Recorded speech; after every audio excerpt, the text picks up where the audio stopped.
blast from the past. We used to work together 20 years ago, which sounds Wow. like I'm a Okay. dinosaur. We're both dinosaurs. But it was so nice to reconnect with you a few weeks ago, and we spoke last year, and just to hear your story of, where you've come to and what you do. But I'd love for you to introduce yourself, and then we're going to have a really fun conversation around what you're doing, portfolio careers, and we'll go everything in between and sales strategy. So yeah, I'd love to hear from Okay. you. Well, thank you. Hey, listen, thank you very much. Love to be here, and thank you very much for the invitation.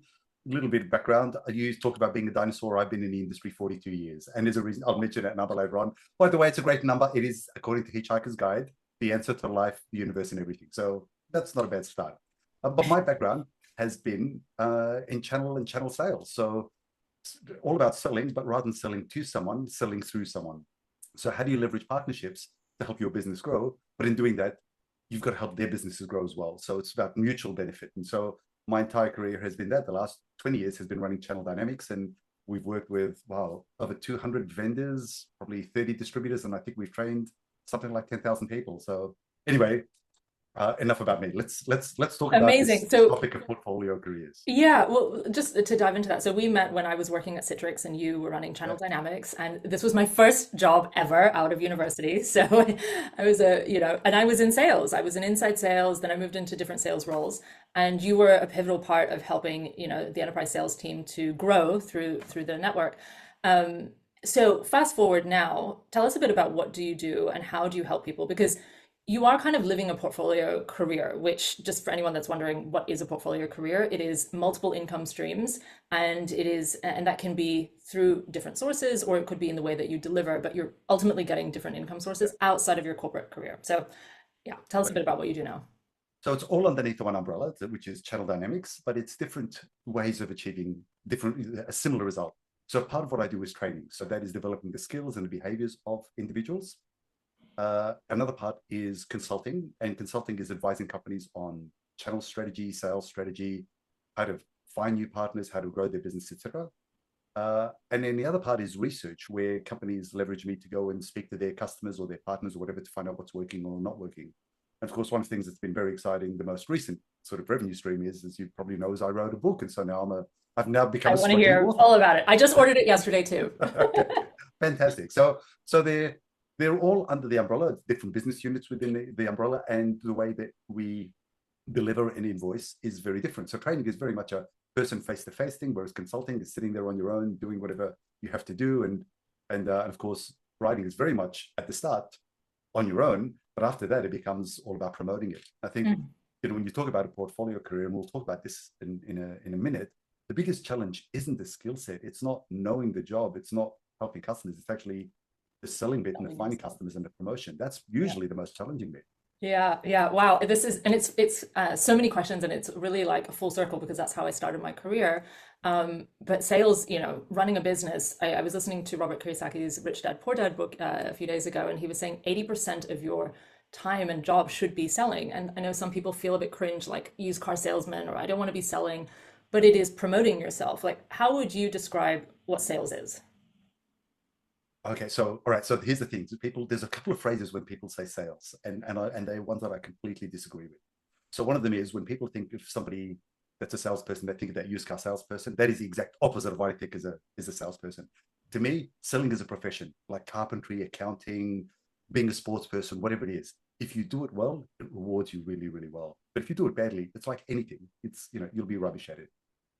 So to me, the concept of selling is how do you help a customer achieve the outcome that they want, whatever that happens to be. It may be, building a new business. It may be buying something. It may be, reducing the cost, whatever it is. How do you help them achieve that? And ideally, if you can help them think in a different way, or find a solution that they otherwise wouldn't have found without you. And that to me is what consultative selling is. Which I It's remember so vividly from Citrix, the selling through curiosity that they taught us, and yeah. Yeah. Okay. So, and that word curiosity, one of my favorite words, right? To me, it's one Yeah. of the single most valuable attributes in a salesperson, but also in anyone starting a business or running a career. It's that curiosity, not just about your customer and how you can sell them what it is you do, but Mhm. what their business is all about. What are they trying to achieve? And this whole idea of what's the outcome they want to achieve, that gets everybody talks about that and everyone uses it. You know what you don't see is people actually doing it. In their mind, what they think is an outcome is you buying my product and using my product. But that's not the outcome. The outcome is why did you buy it? If I'm selling you, I don't know, a firewall, you didn't wake up in the morning thinking, I need a firewall. You woke up thinking, I need to Yeah. secure my computer. But you probably didn't think that either. Why did you need to secure your computer? What is it you're doing that Mm. you needed to achieve? So it's that question, yeah, but why? Why are you doing that? Yeah, but why are you doing that? But till you get to that Yeah. ultimate bit. It's like Simon Sinek's, ask why like 5 times. So selling is marrying being curious, understanding the person or the company's problems or challenges, being really curious about who they are and what they're facing, and then being able to marry that with what you can help them solve for. Is that right? Or would you add Yeah, it anything is. else? Oh, can I give you a really, and some of the, your audience may have heard this example, but I love it because it highlights the misconception that we have. Because selling, by the way, when I say selling, I don't mean that you're somebody that has a quota and you've got to achieve target. If you've Hmm. got to convince stakeholders or clients or bosses or colleagues or whatever, you're selling. You're not selling a product necessarily. You may be selling an idea or a concept, but it may be a product or a solution or a service. And and an element of that is negotiation. And if I can just give you one really simple example, pretend there's an orange sitting on a kitchen table, and two girls walk in and they're both arguing, and one says I want the orange, and the other one says I want the orange, and they're arguing. If you're their mum, what do you do? What's the most common thing that you think people do when faced with that situation? What's the answer? They split it. Yeah, and that's what most people say. Let's split it, and Yeah. they think that's a win-win. But I'm going to go a step further. Let's ask the two girls why they wanted that orange. And in this instance, one girl says, well, I wanted a glass of orange juice. And the other girl says, well, I wanted the peel so I could make a fruitcake. Mm. And so if you'd asked that question, both girls could have had everything they wanted. And so we think compromise is a win-win, and it isn't. And it comes back to, we didn't ask why. Why did you want the orange? And yet, Mm. had we asked that question, God, both it's girls could so have wanted. simple, and it's like everyone always just assumes, well, that's what I would do, but we don't ask what does the other person really want and need. And so sales is such a fundamental skill in business and life, right? And in a portfolio career, especially when you're going out and starting to sell a service, whether that is training or consulting, advisory, those are kind of the common things that I see when people step out of corporate. You need to be able to sell yourself. You need to be able to promote what it is that you do and connect that with a prospective buyer. What are tell us a bit about your book. I want to hear about the book. Like, tell us, some nuggets. Give us some nuggets that people would learn from. Okay, I'll pick it. Okay, so as you'd guess, I've got a copy of it here. So this is Yes, the love thing. it. So On it's called Amazon. Oh yes, on Amazon. So it's called Everything I Know About Selling. I Learned from a Tennis Racket, and it is 42 short stories of things that I see in everyday life and lessons that I learned from those events about human behavior and why someone bought something or why someone didn't, and then I put it into a story so it's entertaining, and then at the end it talks about, well, what's the lesson that I learned, what's the lesson for the reader, and what are examples of how you deal with it. So the orange is one of those stories, and Hmm. which is always ask why. But there's a couple of other ones, and so this one is a really useful one for anyone starting out in a in the in building a portfolio career. uh Or any career, right? Pardon? It can be any career, anyone that It is could be, like in the actually, and business. it is. That's true. Yeah. And I guess I kind of think about this. And by the way, I'm curious about what you did when you started your career, because Yeah. I'm that's effectively what you're Yeah. doing now. But here's a really interesting thing. When let's say we put forward a proposal or we're trying to win business, it's interesting when if we don't win it, people are really comfortable asking why. They're quite comfortable ringing up the client and saying, "Can you tell me, what I didn't do right, or what I why I didn't win it?" You know what people rarely do is ask why when they won, Mm. and yet that tells you more about what the customer saw as being valuable in what you do than anything else. So Mm. And so then I you rinse and encourage repeat it. yeah, Yeah. and it changes your language. Yeah. I mean, if we had more time, I remember winning a project where, like, I really didn't think we'd win it all. They said, we've been talking to other consultants like KPMG and Accenture, and we're curious, how many people are in your company? And I said three. Okay, and you could see their face, and I thought, okay, they're going to wind this conversation up. And anyway, I put forward a proposal and I won it, and which, and I said, can you tell me? I know you were looking at other consultants. Why did you pick me? And they told me, and it taught me more about why I was able to compete against organizations that were a billion Mm. times bigger than ours, because So of that, and it had valuable. nothing to do with what I thought it was. Yeah. I never asked that. You're so right. I always ask, why not? But this has Yeah. given me an idea. So, okay. So that's another great skill. Any others? Oh, what are the? Oh, actually, this is a particularly important one. This is really. Oh, you know when a client says, email me a proposal? Mm-hmm. And what do Happens most all the people think? time. They go, oh, great, I get a chance to send him a proposal. You know what the correct answer is when somebody says, can you send me a proposal? No. Okay. We never, ever, ever send proposals out. The answer is always, actually, can we set up a call, much like what we're doing now? Can we set up a call and let me walk you through it? Mm-hmm. Right? What if they And if ask to they send a say, proposal at the end of that call?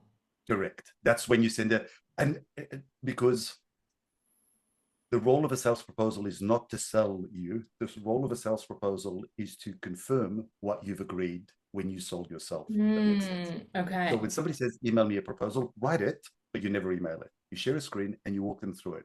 And at every step of the way, you say, is this what you wanted? Does this make sense?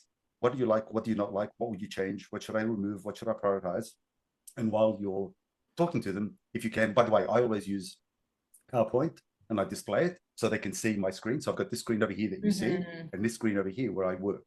And so what I do is I click the screen and it's showing it. And if they say, oh, actually, that's not as important. We need, we can remove that. I change it. And then they see it on that screen. Mm-hmm. And Mm-hmm. when somebody can see that you're changing the proposal live while they're looking at it, they realize, okay, so you're willing to adapt to the way I work Yeah, rather than just yeah. kind of fit me to your Oh, I love that. So way. you would do the proposal pitch on the call, and so let's say for a lot of, people that are like myself, where I do discovery calls, the first call is a discovery. Would Perfect. you would you still pitch on that call and show the proposal then, or is that too No, much? too much. No. So the first call is your discovery call, and you say, you collect all the information, and you Mm-hmm. say, great, let me send you a proposal. Mm-hmm. Sorry, what did I say? Did you hear what I said? Smack. You Send you. say, No. let's organize a time. Let me create a proposal and let's organize a time for me to walk you through that. Okay, okay. And if So they you don't give say, them pricing or anything on the call. correct, not no, it's a discovery call. Your first call is Mm-hmm. purely to discover. That's Mm-hmm. the job of that first call is to learn as much as you can about them. Now, what you I can love do that. is run some ideas past. So let's say, for Yeah. example, it's a training course. You may say, so one of the things that I'd really like to cover on this. So, for example, in channel management, one of the key skills is business skills because you have to Mm-hmm. understand the way the business operates. Because if you're trying to sell through someone, it's not just about having the best product, it's about saying, how do I help your business succeed when you sell my Mm-hmm. product? Mm-hmm. So one of Mm-hmm. the really strong skills is financial skills, for example. And Mm-hmm. so on the call, I might say, I'd like to spend some time on business skills. Now they may say, actually, no, we've already done some training on that before, so you don't need to. And I go, great. I'm not going to. So see what I mean in my discovery? I'm Mm-hmm. hinting at what I might do to work out whether they like it or not. Yeah. Okay. Or I may say, what would be good is if we talked about, for example, partner recruitment.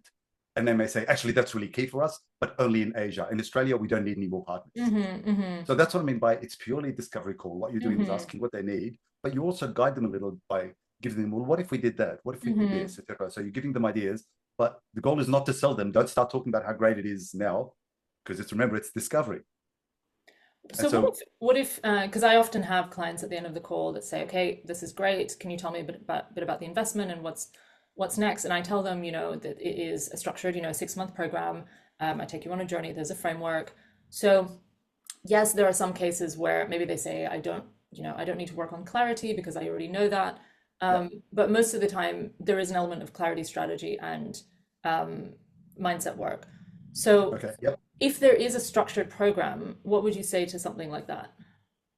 Well, again, with the structured program, it'll have a structure, but I'm guessing, knowing you, you're not going to just go through it, wrote and read from a textbook. You'll Yeah. adapt it. If you see somebody picks up the structure really quickly, you'll go through that more quickly. If you find that they're struggling with the emotional aspects, you'll slow down and spend time on that Mm-hmm. bit. And so what you do is during the discovery call at the beginning, you would talk about the framework, but then you Mm-hmm. say, why don't I put forward a proposal that will talk more about the timelines and the pricing, and why don't we set up a time for me to go through that with you? Mm-hmm. So you would And so you would definitely separate it. yes, so Okay. use your first call as much as you can to learn about the client and what they need and what their outcomes are, etc. Yeah. And I can talk to. By the way, sorry, at the risk of That's okay. We can flow. I love these no, no, conversations. no. I've written. The reason I mention it is I wrote a chapter about it in the book, but more importantly, at the end of that chapter, I've included a QR code so that you can scan it and it shows you my proposal structure.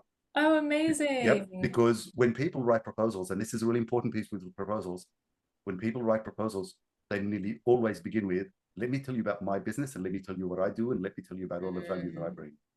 And again, Remember rule number one, never email a proposal. Rule number two is never start a proposal talking about yourself. You Hmm. always begin by saying, you as a client said to me, here's what you wanted to do. Yeah. And you as a client said, these are the outcomes you wanted. Yeah. And you So begin with that first. Yeah. I'm curious if for someone like myself or someone that's getting into a services-based business where they're selling a coaching program, a training program, advisory, where maybe it's lower, mid to low ticket, you would still recommend this process? I do because, and especially in consulting, Mm. there's so many consultants. Hmm. How do I know if you're good or not? I'll know afterwards. So after I've worked with you, I'll have the result. But how Hmm. do I trust you before I engage you? And Mm. my only gauge is by how I think you'll work with me. So how you present a proposal is the first indication that I get of the way you operate, which is you're Mm. not going to just put me in a program and say, follow these steps, and at the end you'll be different. Mm. You will tailor it around me. You want to learn about me. There's a Mm. phrase that I use, which is your customers care more about how much you know about them than how much you know about your product. Yes, people want to be And understood and felt like, especially in coaching, that you're seen yes. and And so understood. why do I do that? And yes, sure, maybe it is a low ticket item, that Mm. one project, but that client becomes your reference for Yeah, others, and it's what promotes you, and it's what makes your business grow. Those, yeah, especially in the early stages when you're not established. See, it's easy later because you've got reference sites, you've got clients, you've got a blog, you've got all the whole shebang. But when you first start, you're relying that they'll trust you. Well, there's not yeah. much. There's nothing there other than how I engage with Yeah, do you know I had this perception, subconscious probably, that when I worked, in sales back in my corporate days, I would create these, and I used to love proposals, which is a funny thing, and I would create these proposals, and I would always make them bespoke, and you. Yeah, but I have this perception now I don't do that. I just yeah, I send a summary in the email, but then I send a generic proposal. I don't walk them through it, and then sometimes you get ghosted. yeah, And this is really good insight into, well, why am I not doing what I just learned, which I did for like 20 years, and yeah. yeah, So I think for anyone that's listening and that's looking at starting a business, like stand out. yeah. Yeah. Oh, and by the way, if somebody says, "Look, I'm busy for the next 2 weeks," just email it to me. The answer is no. You're busy for the next 2 weeks. You don't have time to read it. Let's wait for 2 weeks. That's so good. Because I love it. seriously, It's so obvious, but we probably yeah, 99% of people probably don't do that, including me. no, and Yeah. that's exactly. So the only time is I will email it is if they say, "Look, I'm busy for the next 2 weeks, but I need to get a budget in, so I need to get some rough idea of costing, or whatever. So I need Hmm. you to send it to me." And in that instance, I'll say, "Okay, well, then let me tell you what you're most likely going to get. I'll put together the pricing, but let me tell you what you're most likely going to get." And I use the rest of that call Mm. to suss them out and try to do that. But yeah, Hmm. avoid emailing proposals at all costs, and and use that to use this call to establish your Mm. credibility. Yeah. And please Yeah. make sure, this may be obvious, make sure you have your camera on. Yes. If you're, because and I do meet people who say, "Let me call you over the phone," or they keep their cameras off. But Mm. I don't consulting like and doing coaching those. this, especially given, if you're coaching somebody on life skills, you can't be invisible. Hmm. But anyway, hopefully no one does that anymore. But there was a time when people just wouldn't turn their cameras on. Yeah, and it's so easy now with Zoom and everything. You were asking, I think when I started, how it was for me, Yeah, with because with yeah, with sales. It's funny. It's even though I came from sales, I think the part. So when I started, I was kind of winging it. If I'm honest, like I didn't really know what my niche was. I went pretty big career shift from working in tech for 17 years to being a coach, and I was still on a bit of a journey of who can I help and why and how. And so my first year was having conversations and seeing what fit, and now it's to me so obvious that you can help the person that you were and the journey that you've been on, and also listen to the typical kind of problems that you hear people say, and then find a solution for that. And that for me, I kept hearing people say, I don't love my job anymore. I want to do something different. I don't know what, or I would know what I want to do, but I'm too old. I don't have the capabilities, the skills. How am I going to market myself, sell myself? And so that's kind of the problem I'm trying to solve for. So I to answer your question, I invite people into a discovery call, like, well, not like this, but like we've been talking about, and I ask a bunch of curious, open-ended questions, and then what I would do differently is, and this is why this has been so helpful, is I Yeah. would then pitch them at the end of the call, and and I think sometimes these calls go for 45 minutes to even an hour, and I think there's a little bit of cognitive dissonance where it's like overwhelm. It's like you've Yeah. given so much information, so many things to talk about, and then you want them to make a decision.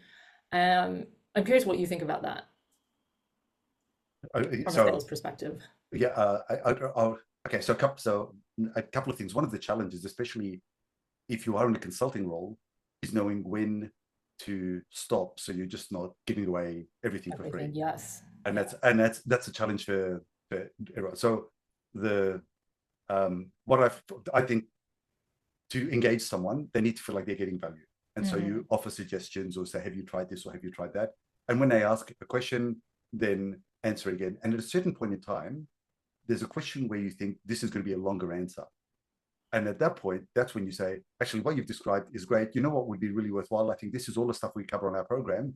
Why don't I put together a proposal to talk about how we would do that? Hmm. So it's the shift in the conversation that says, look, I'm happy to help you, but at a certain point in time, what you're asking goes beyond a simple conversation that we're having. Hmm. Let Hmm. me know. And if they go, oh, thanks, no, I think I have what I need, well, that tells you something about them, right? They're not Hmm. interested in paying you. They wanted to find out if they could get free consulting. Yeah. But I think a danger that all consultants fall into is, and it's a really fine line. If you don't provide any value, then they go, okay, so you're waiting till you get money from me. And if you provide too much value, they go, well, this is great. I love having you as a consultant because I can talk to you for an hour each week. Mm-hmm. So It's, there's that yeah. subtle shift and that language that says, actually, that's a great question. Why don't I put forward a proposal that Yeah. will talk about how I would address that question? Yeah. Have you got time next week for you and I to set up a call and for me to walk Yeah, you? this And is that's such a the balance. Like, this is something that I definitely struggle with because as a nurturer, as someone that wants to help, and I think maybe a lot of other coaches, consultants relate, you want to give, you want to answer, and you know the answer because it's become so automatic that yeah, you're like, oh, this is what it, but then you've given away so much and then they don't need you or they feel overwhelmed. And then yes, you feel you've lost your energy and your mojo because you've given everything and then you're drained yes. and then there's no decision. I'm curious about because I haven't tested this myself. I'm curious about if you have the discovery call and then you ask to have another call in a few days. Do you lose that excitement and that that flow that you've just gotten them to? And have you lost them then? I haven't because um, I don't because so remember what I was saying about the presentation always begins with them, and so if it does, so if you start a presentation and say, okay, so I've created a draft proposal, uh, and so let's begin, and the opening slide is the objective that you said you want to have.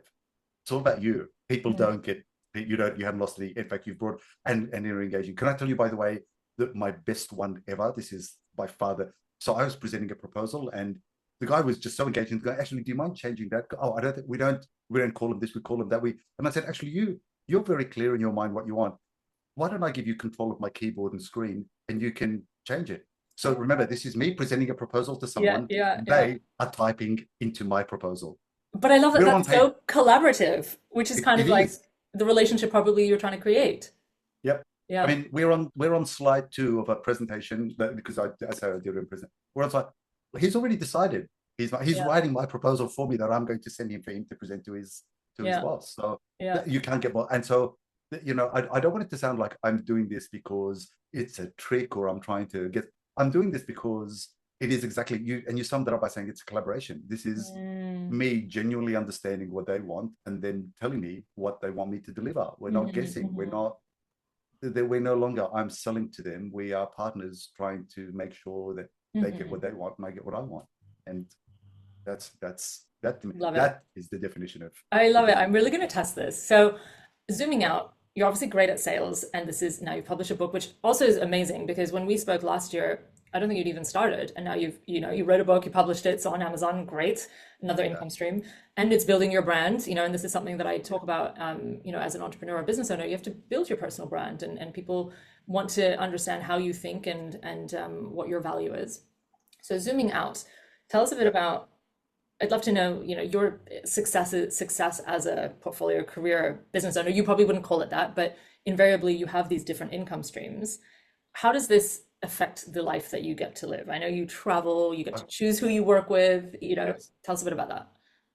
Well, I'm a little bit further in my career than you are. So, we've got to put that into perspective. But I'm now at the stage in my career where I've worked out what I enjoy doing and what I don't enjoy doing. And so, strangely enough, for example, I personally don't enjoy long-term consulting projects. I like understanding what the challenges are and how to solve them.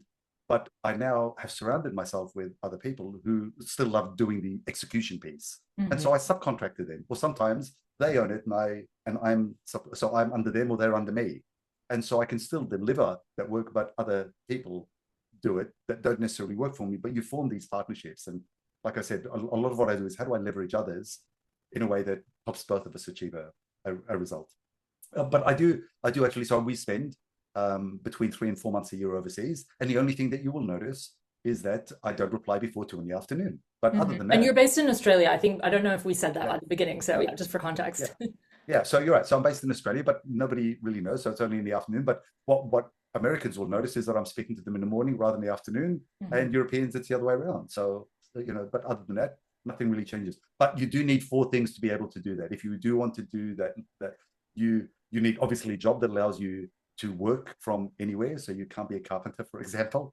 And the other parts is you can't have children that depend on you, parents that depend on you, or pets that depend on you. And Hmm. those three Hmm. things, Unless I have a client that does, and friends that have traveled the world with their kids and done homeschooling, but I think it's an anomaly. yeah, Yeah, yes. Yeah, so, but yeah, but if you can do that, that's fantastic. So, yeah. I so think what mostly that services-based businesses.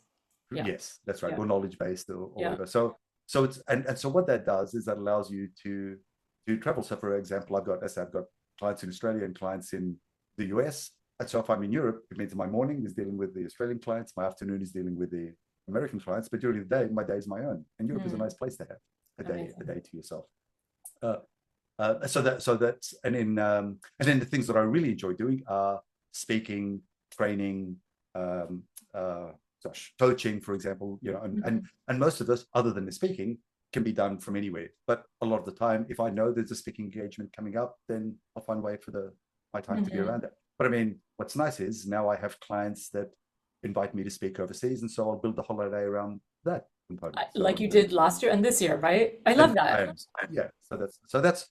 Now. So that's all the wonderful stuff. Let's talk about some of the bad stuff, right? Hmm. So because Fair. let's talk about So let's talk about work life. Because we're talking about work life balance, Hmm. and my approach. It's really easy to get work life balance. You just have to accept the fact that you'll get paid less than when you had no work life balance. Hmm. Hmm. Yep. Because if you want to work 40, 50 hours a week, then you get paid a lot because you just, working your butt off.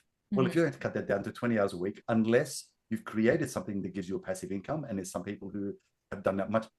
I've never been able to work out how to do that as a consultant because it's my time. And so Hmm. if I'm working 20 hours a week, I'm going to get paid less than when I was working 40 hours a week. Hmm. Unless you can develop an app or create some kind of recurring revenue stream. And some people have been able to do that. The thing about a recurring revenue stream, and you can do it, but the rule is there has to be something that changes on a regular basis. Someone feels that they're getting value for that recurring. Hmm. Hmm. Hmm. If you create something and give it to them, they go, well, yeah, but why am I paying for this every month? Hmm. Yeah. And but as long as there's something, whether it's a newsletter that's coming out or advice that you're popping up or introductions or whatever it happens to be, as long as that's happening, then you're able to do that. Yeah. I've got to be honest and say I was never able to build that. But I know a lot more, many people who have. But you Yeah. start your business with that mindset. Yeah, passive income is one of the income streams that we talk about in a portfolio career, or I talk about in a Yeah, portfolio career. And there are many different ways, right? You can leverage your expertise in consulting, coaching, training, yeah, and create a membership or a course or a digital asset.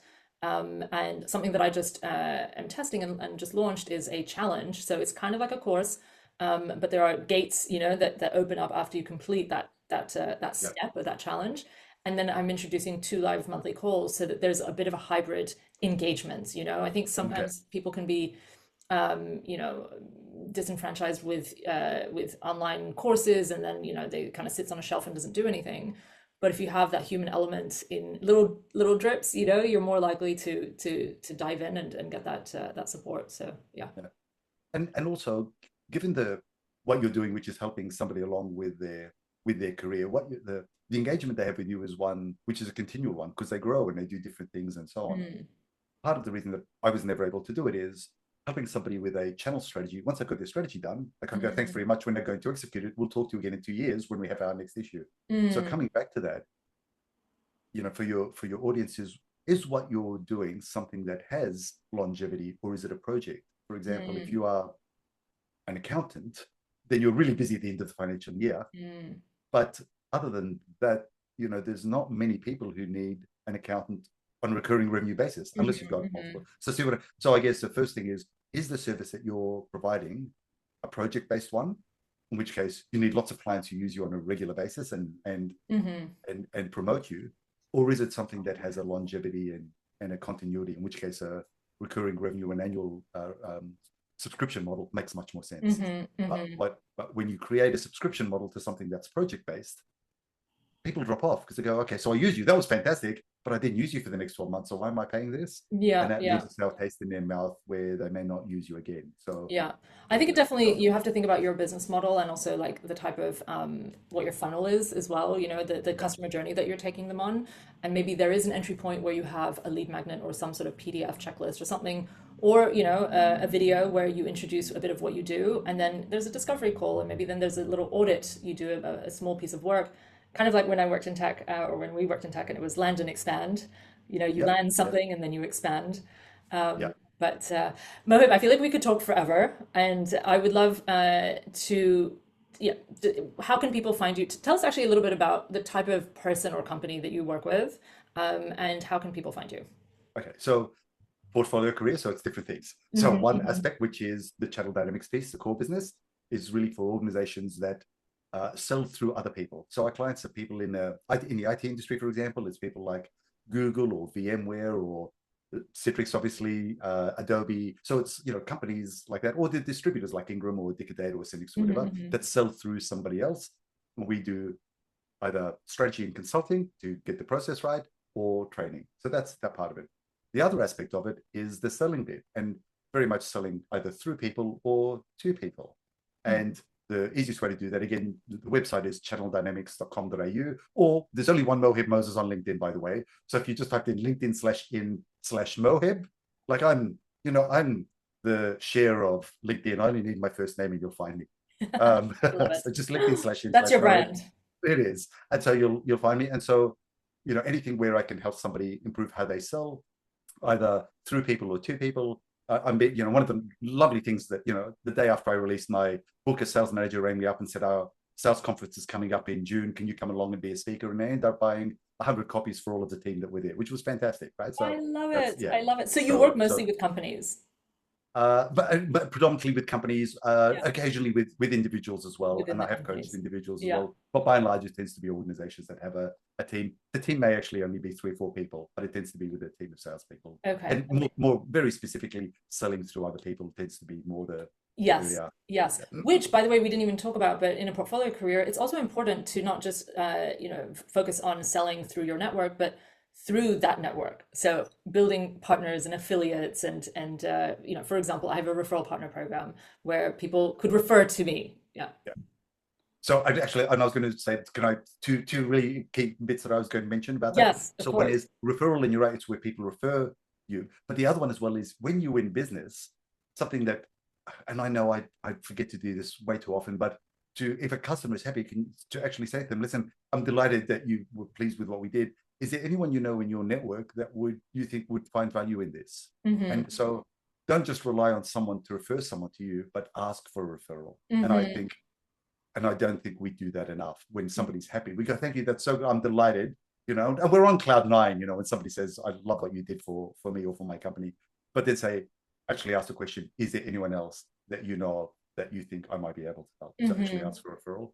And just one last thing I'm going to talk about with, because we talk about curiosity and questioning and so on. And everything I talk about is about asking why and asking more questions and so on. But I'm going to say, here's a slightly different idea. The insightfulness of your questions can be a way to demonstrate your expertise and knowledge without you being overt about it. And if I can give you an example, and by the way, I know nothing about cars, so what I say is going to be complete rubbish. But let's say you're at a barbecue and somebody shows up and says, I just bought a brand new Ford GTR 500. I don't even know if that exists. I'm making a number up. Okay. Sounds real. And yep. And one person says, what color did you get? And another person says, did you buy the turbocharged diesel or the V8? Again, like I said, I don't know what I'm. See how that second question demonstrates a level of knowledge that the first one didn't? And that's what I mean by an insightful and a carefully worded question. Through it, showing your expertise. Demonstrates your expertise in a much more subtle way. And it's actually, there's an example that I wrote about exactly that, where the client actually didn't want to talk to me. They already were speaking to two people already. And I asked them a question that demonstrated I understood their business. And that one question, the other two disappeared and they picked me. Again, not because I knew my product, but because I understood them. I'm going to reinforce that idea of your clients care more about how much you know about them than you know about your product. So think about how you can ask questions. The questions like, what keeps you up at night? They're generic. Everybody asks those sorts of questions. But asking a question like, especially, when you talk about coaching somebody who's left a career, saying, okay, so you've got to be like, does it fill you with dread? If the idea that you now have to contact somebody out of the blue and talk to them about what you do, it demonstrates that you understand what they're feeling much more than, so tell me what worries you the most. Yeah. Well, it's funny. The definition of coaching is active listening and asking powerful questions. So it's knowing what kind of questions to ask. And this is maybe where it veers into when I am on a sales call, it's going into coaching mode automatically, because I'm so used to that. But this conversation has been a really good reminder of curiosity, asking good questions, listening, proposals, create a proposal, stand out, be different. Don't, separate your calls, ask them what they need and want based on the proposal, make it an interactive, collaborative conversation. Ask them what they need, thinking about the two orange analogy. Don't assume Don't assume. What's that term that they say about assuming is when you make an ass out of me or something? It makes an ass out of you and me. That's right. Okay, I got it right. I normally butcher my sayings. But yeah, this has been, did I miss anything? No, that's covered all of them. We didn't even touch on AI and role AI plays. Maybe we do that another time. We could do another one, I think. This has been so great. I think people are going to get so much value and just hearing your story. You're living a portfolio life inadvertently, but it's working for you, and one of your specialties is sales. And this is going to be so helpful for anyone listening that is looking to step out of corporate, create their own business, whether that's consulting, advisory, coaching, training. Those are the typical things that I see. And they're thinking, where do I start? Oh, sales isn't for me. But I think maybe a really good starting point is taking what we've shared here and, maybe like a slight pitch to your book. But I'm excited to see the book, and it sounds like a really simple starting point. It is. It's 42 chapters, which sounds overwhelming, but every chapter was less than 2 minutes long. I've written it for Gen Zs and Gen Ys who have short attention spans, and I want it to be entertaining to read, but there's also a lesson and something practical. So I talk about there's 6 chapters that are very practical. So how to write a proposal is one, a questioning framework, how to map stakeholders. So there's a few chapters where I say, here's how I do it. If this is of help, scan this code and download the framework that I use. So I love it. 42 doesn't seem overwhelming to me. It seems like a good, easily digestible that you can work through and go back to and pick, a few to harness. And yeah, exactly. Thank you so much, Moheb. I'm going to tag you and your book. This has been such an amazing conversation. I'm sure this is one of the first of many. And thank you. All right. Thank you. It's been an absolute pleasure. Thank you.